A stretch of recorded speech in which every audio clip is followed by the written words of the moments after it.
Hello friends, I'm George, the nice smelling gentleman. Welcome back to the channel guys. I hope that all of you are doing good. In this video I'm going to review two Tom Ford clones that come from the house of Maison Alhambra. The first one is called Porto Neroli, and as you can probably guess, this is a clone of a Neroli Portofino, and the second one is called Amber&Leather, and again, as you can probably guess, this is a clone of a Ombre Leather.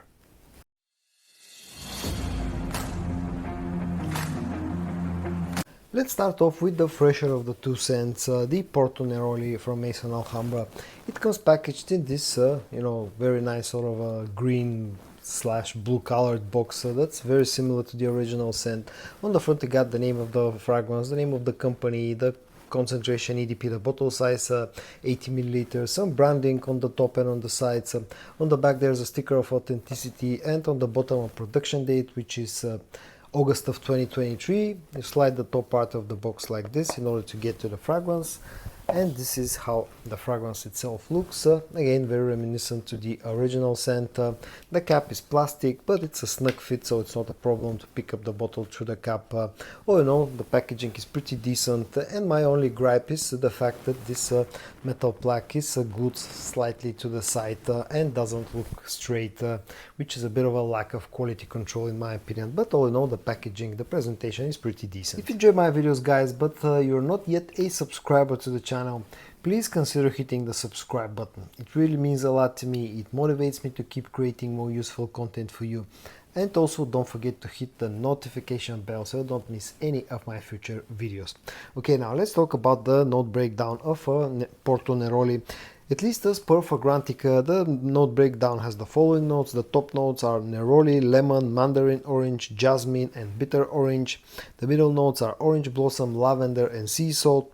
And the base notes are herbal notes, warm oud and amber. Okay, I'll show you the spray in action and then I'll tell you what I pick up from this fragrance. The spray is actually very decent. And now onto the scent of this one. Now immediately after spraying this fragrance, I get a very strong blast of that Neroli note. It's sort of the dominating note in the opening of this fragrance. There's some of that citrusy freshness, especially the lemon note is also quite strong in the opening. I pick up a touch of that, some greenness, maybe some of that herbal notes that are listed as a note in the breakdown. But all in all, and also I pick up a slight pepperiness, maybe something like a black pepper, which I don't think is listed, but at least I pick it up. So the opening is very fresh, very bright, and smells very clean.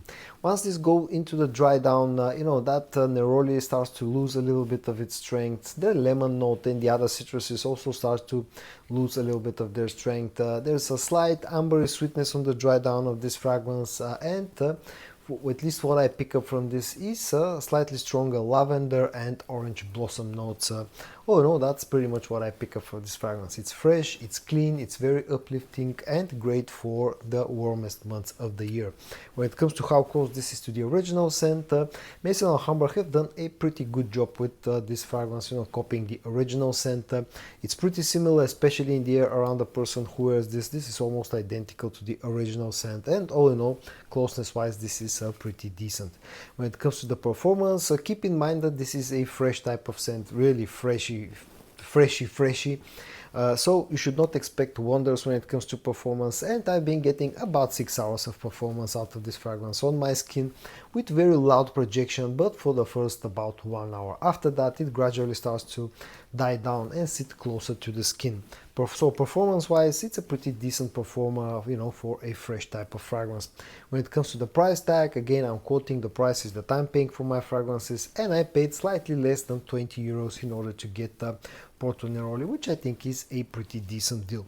When it comes to versatility, this fragrance is super versatile like any other freshie. It can be used all year round, but of course the best case scenario for this fragrance is to be used in the hottest days of the summer, because that's where this fragrance really shines. You can wear this to the office as well, you can wear this in the winter time as well, but you really have to heavily overspray in order to get an adequate performance out of it.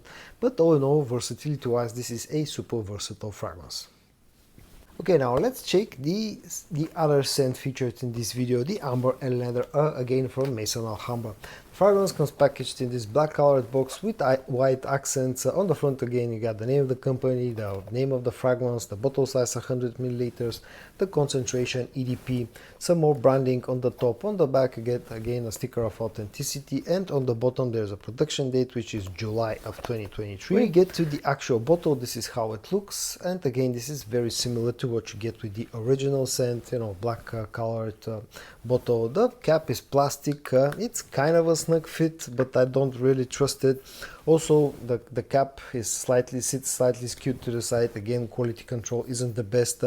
The sign Amber&Leather is actually a sticker, so you can peel it off, and also there's a black Maison Alhambra logo that's printed on a black bottle.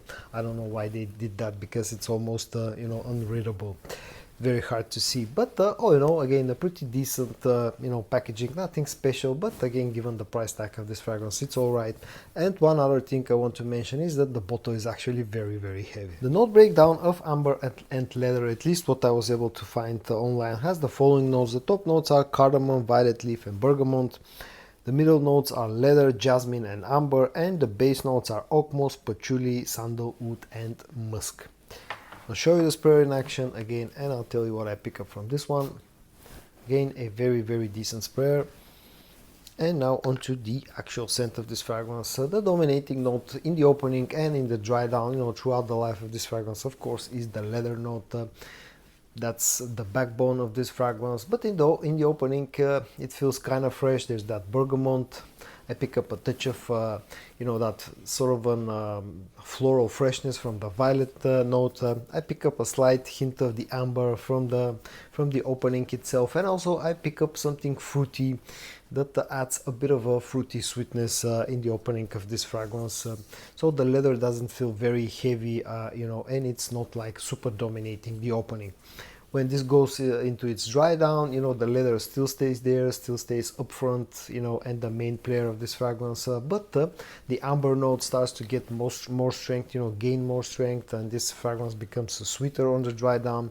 I pick up some of that patchouli that in this case has more of an earthy type of, you know, it's more of an earthy type of patchouli.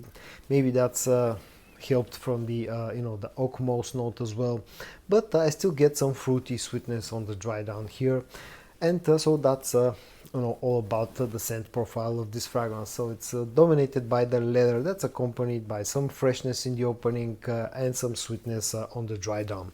When it comes to how close this thing is to the original scent, again, Maison Alhambra have done a pretty decent job, but in this case I think they tried to do more of a twist of the original scent, because this feels a little bit fruity and a little bit you know, more fruity compared to the original scent and sweeter compared to the original scent. It's like a more wearable version of Ombre Leather. So all in all, they've done a pretty decent job, but in the air around the person who wears this one, it will probably smell super similar to the original fragrance. When it comes to the performance that I've been getting out of Amber&Leather, this has been a decent performer. I know some people have reported this to be a very strong fragrance, but at least in my case this has not been you know, true, but still not a bad performer. I've been getting about 7 to 7.5 hours of performance out of Amber&Leather, with pretty good projection in the first hour and a half. When it comes to the price tag, again, slightly less than 20 euros, which makes it a great deal for people who like leather-based scents. When it comes to versatility, this is not a super versatile fragrance. In my opinion, the scent profile, you know, is more orientated towards the colder months of the year. Although, because this has some more freshness compared to the original scent, some more sweetness and fruitiness, you can probably wear this in slightly warmer weather as long as you don't overspray it. And now onto my final thoughts about Porto Neroli and Amber&Leather. If you're looking for a clone of Neroli Portofino, you can check out Porto Neroli. It does a pretty good job at copying the original scent. Also, if you're looking for a nice, fresh, clean type of summer scent that works great in warm weather. In fact, works fantastic in the hottest months of the year. You want to smell like a freshly a fresh laundry just taken out of the washing machine. Again, definitely check out Porto Neroli. I've been enjoying this fragrance, and I'll probably give it some good wear when the summer comes around here, which will be in about 4 or 5 months from now. When it comes to Amber and Leather, I've been enjoying this one, to be honest, a little bit more compared to Porto Neroli. Lately I've been really enjoying leather-based fragrances, and Amber and Leather does a pretty good job at copying the original scent. So if you're looking for a cheap clone of Ombre Leather, you can check out Amber and Leather. Also, if you find the original scent a little bit too challenging because of the strong leather note, again, you can check out Amber and Leather, because this has a more wearable scent profile. It's sweeter, it's slightly lighter, it's a little bit more fruity, and you'll probably enjoy this one more compared to the original scent if you cannot wear strong leather scents. All in all, I've been enjoying Amber and Leather. And so guys, in today's video I showed you two nicely done clones from Maison Alhambra that copy two Tom Ford fragrances, Porto Neroli and Amber and Leather. I hope that you found this video interesting. If you did, give it a like, and I also hope that you're going to join me in my next video. And until then, stay safe and bye bye.